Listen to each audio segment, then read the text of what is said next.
Imagine this. Every time you speak English, you're opening doors to new opportunities, friendships, and experiences.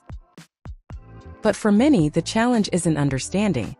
It's finding the confidence, the words, and the rhythm to speak up. Why does speaking practice matter so much?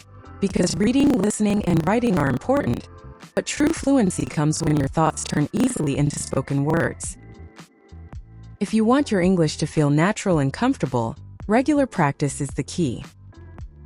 Here are some simple methods you can start today. First, try speaking out loud to yourself. Narrate your daily actions or your thoughts. Describe what you see, what you're feeling, even if it's just at home. This builds comfort and familiarity.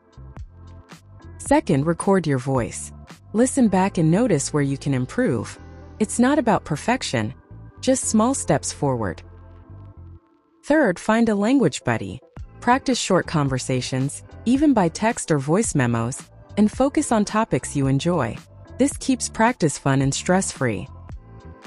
Fourth, use shadowing. Listen to native speakers in movies or podcasts, then repeat each sentence after them. Match their tone and speed. It's a powerful way to build confidence and rhythm.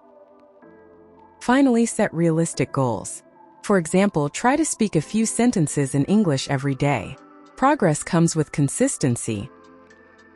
Learning to speak a new language takes courage, and every step counts. Mistakes are proof you're learning. Celebrate your progress, stay patient, and remember, each word spoken brings you closer to fluency. The best time to start practicing is now. You've got this.